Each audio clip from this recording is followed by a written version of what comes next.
And then just like cameras, you never want to just have one. Oh, will you shut up?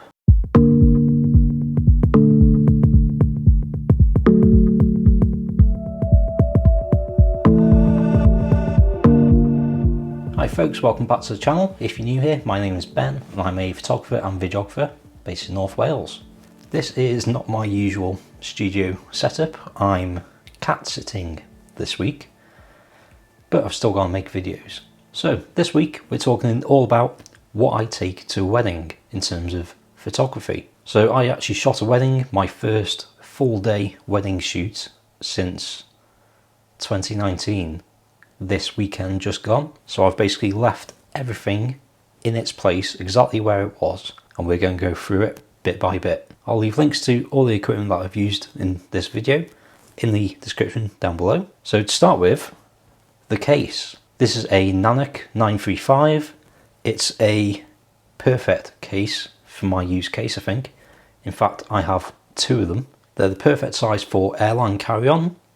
Not that many people are doing much airline travel right now. They've got really great opening clasps, which are also very quiet, which is perfect if you've got it inside the church during the ceremony. Just listen.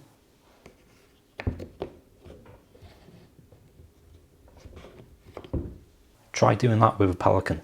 And then inside, I've customized this myself. I've made all my own inserts, and to kit out two cases, I think it cost me about £30 or £40 with plenty of excess material as well. I'll leave a link up here to the video of doing that. I've been loving these cases since I've had them for all sorts of jobs, whether it's photography, video, dual photo video. They stack perfectly in the boot of my car.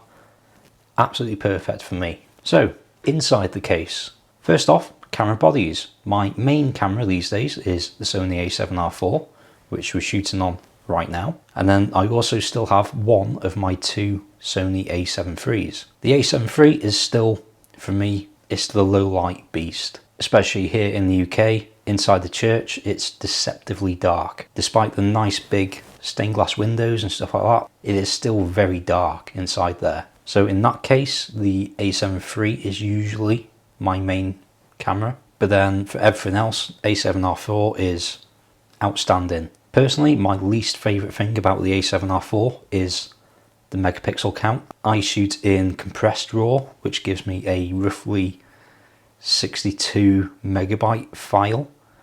If I'm shooting in normal RAW, it's 120 megabyte per file, and I might be coming home from weddings with in excess of 3,000 images at times. That is a lot of data. So yeah, I shoot compressed RAW. I've seen no flaw in image quality compared to the standard RAW. I really do wish it wasn't so many megapixels. It's pretty good in low light, but I would like it to be that little bit better. So I think keeping it around the 46 megapixel, I think the a7R III had, that would have been far better, along with the newer processing of the R4. That really would have been the sweet spot. Lenses. So very often I'll be editing a wedding, I'll deliver, and I'll just look at what images I've delivered in my final selection. And very often 85% of the images I've delivered come from the 24mm 1.4 G Master. I absolutely love this lens. If you're not used to shooting wide angle, especially with people, it can take a little bit of getting used to such a wide perspective. But once you really nail it, once you get used to composing before you've even looked through the viewfinder, it's an outstanding lens. Even wide open f1.4, outdoors and bright sunlight, you're getting super crisp images, and with minimal aberrations or anything like that, I've found as well. This has been a cracking lens for me. Paired with the 24mm, I love shooting on my B camera, the Sony Zeiss 55mm f1.8. This is a stellar lens. It's super sharp. You do get some chromatic aberration. It's one of the oldest lenses in the Sony system, but it's super quick to focus, really outstandingly sharp. You get really nice separation. I think I actually prefer the slightly tighter field of view of the 55mm compared to a 50mm. And I just love, it's a really nice character, I think, that you get from this lens. Absolutely love it. My third lens of choice is the Sony 85mm f1.8. This lens I pretty much reserve for at the back of the ceremony or at the back while the speeches are going on. This works great for me. You've obviously got that longer field of view. You're still able to get that separation like you might want as well. And it's a cracking little lens. Again, it's relatively nice and lightweight. Yeah, I love it. And then we also have the Tamron 17 to 28mm zoom lens f2.8. It is basically just for the dance floor at night time. It's much nicer being able to have that versatility in changing your focal length, especially on a busy dance floor when you really don't have much room to work with. It's very nice to be able to get that wide angle, often shooting from above as well. Then a couple of newer lenses for me. First off is the Sony 90mm 2.8 macro. I adore this lens. It's the first time I've used it at a wedding this last weekend, but this lens has been used in almost every single one of my videos for the last 6 months that I've had it. So I took it along this weekend. Obviously it's very close in focal length to the 85mm. Personally, I don't think I'd use it for the speeches or ceremony. I think it can be a little bit slower. It can hunt a bit while focusing, so I wouldn't want that to happen while I'm shooting. But for stuff like table decoration details and flowers and wedding rings, stuff like that, superb lens. And then the final lens in the case right now is my newest lens. It's the Sony 35mm f1.8.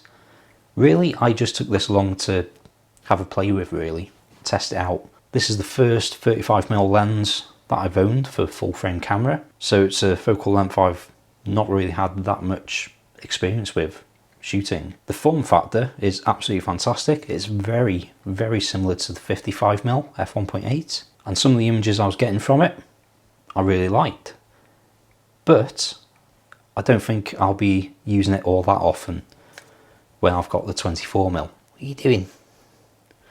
What are you doing? That's the cat. For the cameras, obviously we need batteries. So I have the 2 genuine Sony batteries which came with each camera, and then I have 4 replacement batteries from Newer. They work just fine. With the latest firmware updates you do get the annoying "this battery may be unsafe, do you want to continue" alert every time you switch the camera on, but otherwise they're great. I've had no issues with them. Along with batteries, the next thing we need is memory cards. So I almost exclusively now use pro grade UHS 2 memory cards. I've been using these for probably 1.5 to 2 years. I've had not one issue with them. Most of them now are 128 gig cards. I do have a few 64 gigs as well. Saying that, just last week I did pick up a couple of the Sony M memory cards. Again, UHS 2, and very similar read and write speeds. So I'll have to do a speed comparison between those two soon. And then they're all kept inside this little case.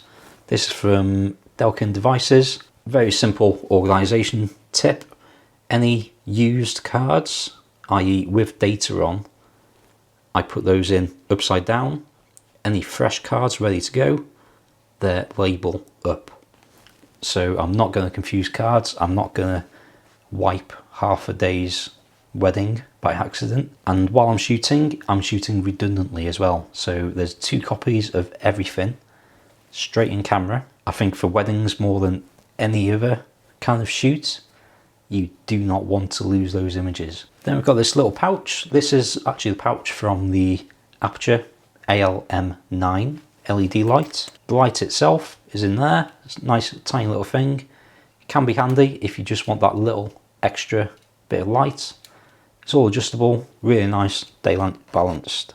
Inside there I've also got a brand new lens cloth, never been opened, just in case I need it, as well as a couple of Zeiss cleaning wipes. And then in the back we have a little spray bottle of lens cleaner, one of these little brush slash magic pen things, which I only ever really use for the brush. We have this little multi-tool from Small Rig. We have all the Allen key sizes we can need, as well as a flathead Phillips screwdriver and a T25 bit as well. This can also be useful just for screwing in little spare bolts and such. Decent little tool. And then finally, some people might be a little bit weirded out by this.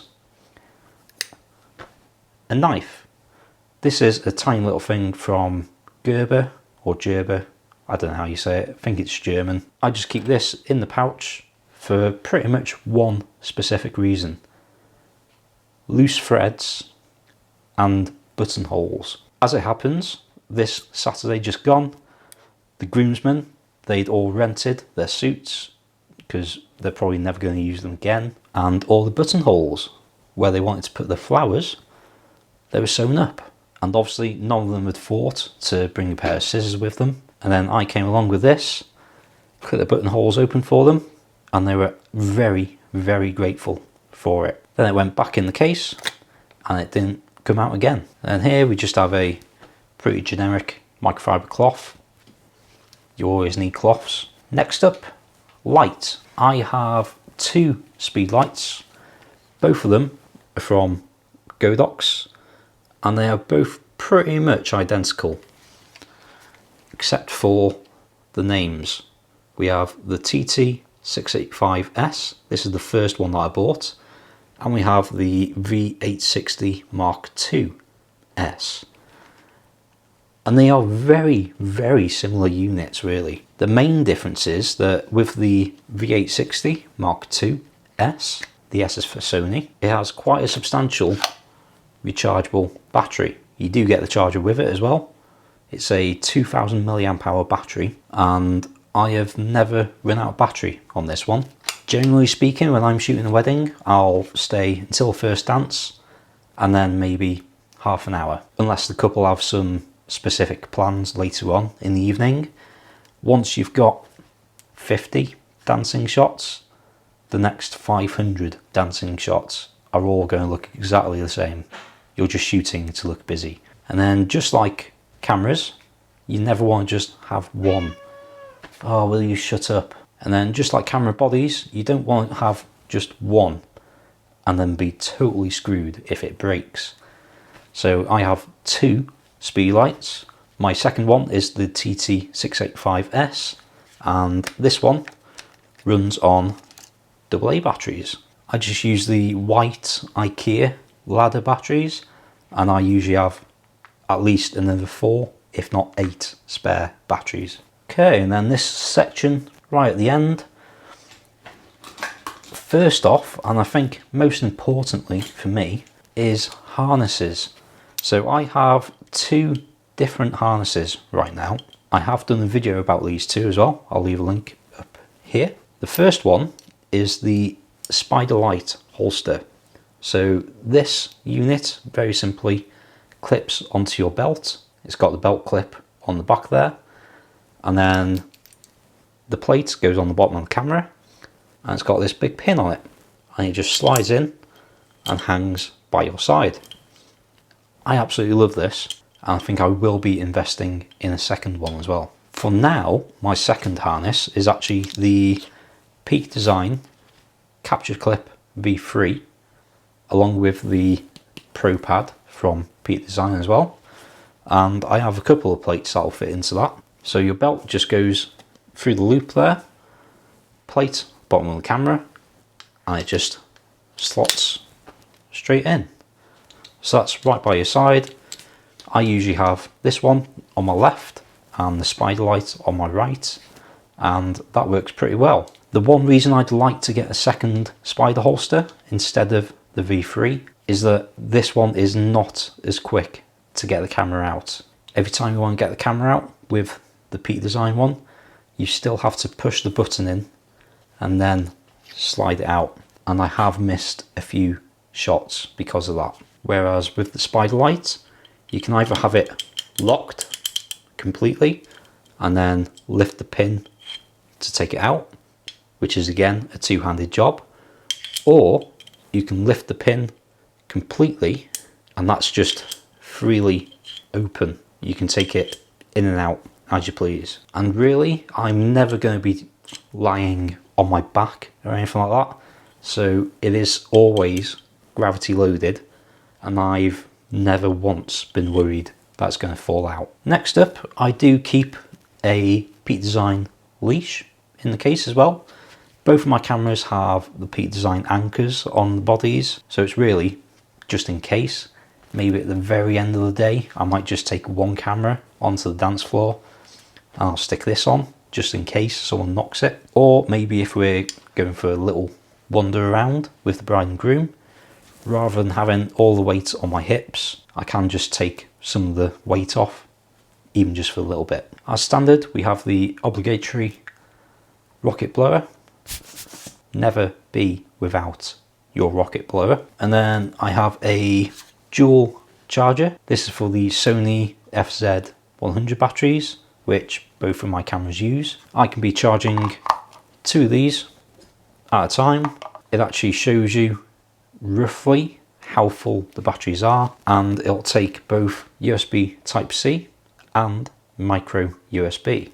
So you should be almost never without the right cable. At least it's not lightning. Along with that, I have the Anker PowerCore 20100 power bank, which has 2 full-size USB outlets, and the micro USB is for charging the power bank. You have LED power indicators there. I need to charge this one. There should be 4. And then I just have a Type-C charging cable as well. With that, I can pretty much charge everything that I need to. And then finally, right at the bottom, a bit of a wild card. Maybe not everyone will agree with this, but this last wedding I was second shooting and I pretty much had free reign just to experiment, go wild.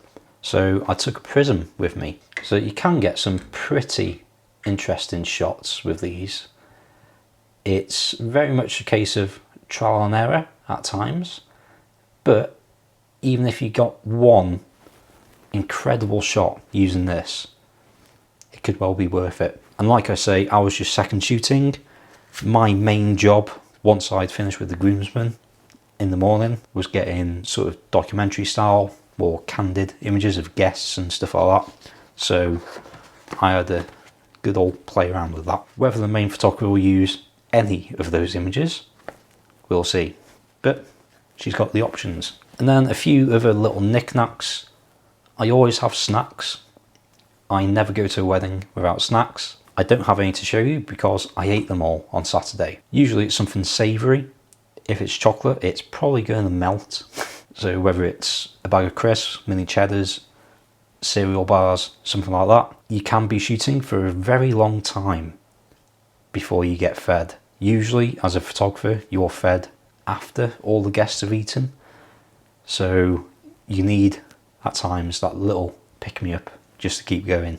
And then for me, personally, hay fever tablets, antihistamines. I always have antihistamines in the car. Water, plenty of water. I've got a 2-litre bottle in the car, which is just always filled. And then a little page of info about the wedding. For my own weddings, I always send out a little questionnaire to the couple to fill out any key times, the running times of the day, as well as key people, important people, and a shot list as well. Yes, you can have it all on your phone, but I always make a printout anyway. If I smash my phone first thing in the morning, I don't have the list. So with it printed out, I'll just keep it in my back pocket, or I can keep it in the case, and I'm never without it. So there we go guys, that is my entire wedding photography kit, all nicely packaged inside one single case. This I think is perfect for me. Every wedding photographer is different in terms of what gear they use, as well as their shooting style and everything else. But for me, this is ideal. Everything is there, you can physically see everything as soon as you open the lid. In fact, on this case, you can take the lid off completely. And what I did this weekend was take the lid off, left the case in the boot of my car, and then I can just pop in grab something that I need, close it and lock the car again. In terms of the ceremony, I left the case in the car and I took my Billingham. I had the 2 cameras, each with a lens, on my holsters, and then in the Billingham I put another lens, a spare battery, spare cards, cleaning cloth and a bottle of water, and it fit perfectly. And then when I get back to the car, I need to race back to the reception to get the couple. I can just put the bag right next to the case, and then it's right there. I can put it all straight back in the case again. So yeah, there we go. I'll leave links to all the equipment that I've used in this video in the description down below. If you've got any questions or comments, if there's anything you'd add or take away from this setup, do let me know in the comments. And otherwise, if you like this video, please do give it a like, hit subscribe if you want to see the next video, which may well be all about my video setup for weddings. And yeah, otherwise, thank you very much for watching. Be good, stay safe, and I'll see you in the next video.